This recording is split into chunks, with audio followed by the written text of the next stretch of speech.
नमस्कार। हकीकत में मैं राकेश वर्मा आप सभी का स्वागत करता हूं। बिहार में कभी कभार शिक्षा विभाग के शाखीय कार्यालयों, चाहे वह बीओ कार्यालय हो, चाहे वह डीओ कार्यालय हो, ऐसे ऐसे पत्र निर्गत हो जाते हैं जिससे एक तरफ शिक्षक शिक्षिकाएं खौफ में चले जाते हैं, तो दूसरे तरफ शिक्षक शिक्षिकाओं एवं अन्य जिनके पास भी वो पत्र पहुंचता है वो उसे पढ़ करके और अपना हंसी नहीं रोक पाते हैं। इसी प्रकार का एक पत्र जारी हुआ है एक बीओ कार्यालय से, और वह बीओ कार्यालय जो है वह बिहार के पूर्वी चंपारण जिला के कोटवा प्रखंड का है। कोटवा प्रखंड के प्रखंड शिक्षा पदाधिकारी के द्वारा एक पत्र जारी किया गया, और इस पत्र में जो बातें लिखी गई हैं और जिस लहजे में लिखी गई हैं, इससे जिन शिक्षकों पर कार्रवाई हुए हैं वे तो खौफ में हैं ही, साथ ही उस प्रकार के रवैया करने वाले जो शिक्षक शिक्षिकाएं हैं उन्हें भी कहीं ना कहीं डर हो गया है। परंतु आप या हम इस पत्र को पढ़ने के बाद खुशी से हंस रहे हैं, लेकिन आप और हम इस पत्र को पढ़ने के बाद मजाकिया लहजे में अपना हंसी नहीं रोक पा रहे हैं। आखिर क्यों?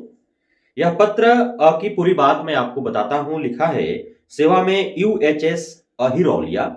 राजीव विश्वास, राजेश कुमार। विषय, आपके द्वारा विद्यालय अवधि में मोबाइल पर चिपके रहने के संबंध में।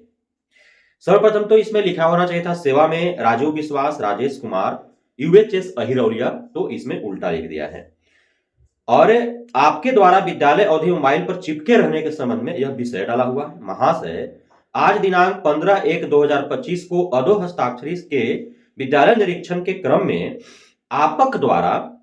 मैदान में बैठकर मोबाइल पर चिपक रहने का फोटो अधो हस्ताक्षरी के मोबाइल में कैद है। अतः तत्काल प्रभाव से सुस्पष्ट स्पष्टीकरण प्राप्त होने तक वेतन स्थगित किया जाता है। और इस पर जो है 18/1/2025 तिथि को प्रखंड शिक्षा पदाधिकारी कोटवा पूर्वी चंपारण का हस्ताक्षर भी है। अब इस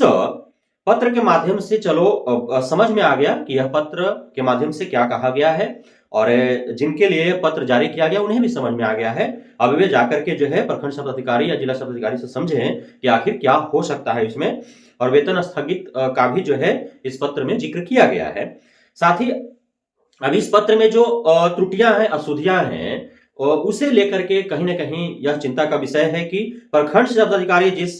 पत्र पर हस्ताक्षर कर रहे हैं, क्या वे बिना पढ़े ही इस पत्र पर हस्ताक्षर कर दिए? यदि उन्होंने पढ़ा तो कितना समय लगता, क्योंकि हर बीओ कार्यालय में डाटा एंट्री ऑपरेटर है, हर बीओ कार्यालय में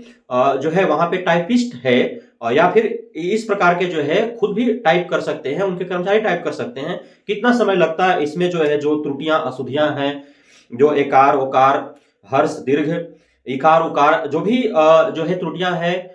या फिर जो शब्द जो है सही से नहीं उनका रचना हो पाया है, तो उस त्रुटियों को दूर किया जा सकता था। चलो, हर्ष दीर्घ गलती हो जाता है, एकार उकार गलती हो जाता है, वो सभी से हो जाता है, क्योंकि हिंदी का ज्ञानी हम या आप नहीं है, या जो बीओ डीओ है या शिक्षक शिक्षिकाएं जो भाषा का ज्ञान नहीं रखते हैं, अन्य विषयों के जो शिक्षक या शिक्षिका होते हैं उनसे हो जाता है, वो अलग चीज है। लेकिन अब आपके का आपक लिख दिया जाए और यह जो है मोबाइल पर चिपक रहने का फोटो लिख दिया जाए, तो इस प्रकार की त्रुटियां हो रही, तो कहीं ना कहीं चिंता का विषय है। और वो भी बिहार के शिक्षा विभाग के शाखीय कार्यालय प्रखंड शिक्षा पदाधिकारी के कार्यालय से जो पत्र निर्गत हो रहा है, इसमें इस प्रकार की त्रुटि हो रहा है, तो कहीं ना कहीं चिंता का विषय है। और सबसे बड़ी बात है कि ठीक है, ये जो पत्र के माध्यम से कहा गया है, कहीं ना कहीं विद्यालयों में पढ़ाने वाले जो शिक्षक शिक्षिकाएं हैं उनके द्वारा अधिकांश समय तक मोबाइल इस्तेमाल करने को लेकर के जो है यह पत्र जारी किया गया है, तो वह भी एक चिंता का विषय है। आप देख पा रहे होंगे सोशल मीडिया के ऊपर सारे शिक्षकों को हम नहीं कह सकते हैं, लेकिन जो युवक युवतियां जो हैं, जो शिक्षक या शिक्षिका बने हैं, उनमें एक खास क्रेज है सोशल मीडिया को लेकर के। वे ट्विटर पर सक्रिय हैं, वे इंस्टाग्राम पर सक्रिय हैं, वो फेसबुक पर सक्रिय हैं, वो यूट्यूब पर सक्रिय हैं। यदि इसका वे सही इस्तेमाल कर रहे हैं तो बेहतर है, क्योंकि आपने पढ़ रखा होगा विज्ञान अभिशाप या वरदान, तो विज्ञान को यदि वरदान के रूप में इस्तेमाल कर रहे हैं तो बेहतर है, लेकिन यदि विज्ञान अभिशाप के रूप में इस्तेमाल हो रहा है तो कहीं ना कहीं हमारे समाज के लिए चिंता का विषय है। ट्विटर, इंस्टा, फेसबुक, यूट्यूब यदि सिर्फ इसलिए विद्यालयों में जाकर के शिक्षक शिक्षिकाएं इस्तेमाल कर रहे हैं कि वे पल पल की खबरों से अवगत रहें, साथ ही वे किसी दूसरे के द्वारा जो पोस्ट किए जा रहे हैं, जो वीडियो डाले जा रहे हैं, जो फोटोज डाले जा रहे हैं, उसे देख देख करके सिर्फ प्रफुल्लित हो, आनंदित हो सके, या फिर कमेंट करके अपना खिंच उतार सकें, कमेंट करके अपनी भावनाओं को व्यक्त कर सके, तो कहीं ना कहीं यह चिंता का विषय है। बहुत ऐसे शिक्षक शिक्षिकाएं हैं जो पढ़ाते वक्त अपना वीडियो शूट कर लेते हैं और वह पढ़ाई में बाधा बिल्कुल नहीं बनता है, और उसके बाद वो घर जाते हैं तो उसको जो है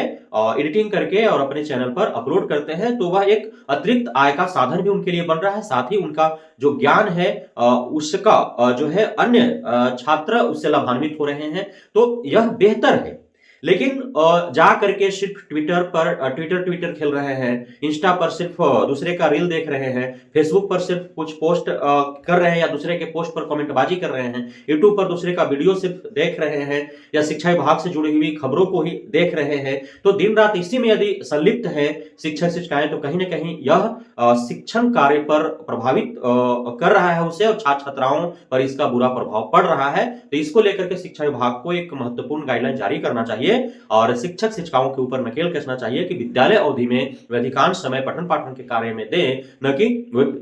मोबाइल से चिपके रहें, और इस प्रकार से उनके विरुद्ध जो है कार्रवाई भरा पत्र जारी हो जाए, उनका वेतन स्थगित हो जाए। बहुत बहुत धन्यवाद आप सभी साथियों का हमारे साथ जुड़े रहने के लिए, बने रहने के लिए, मिलता प्यार देने के लिए, भरोसा बनाए रखने के लिए।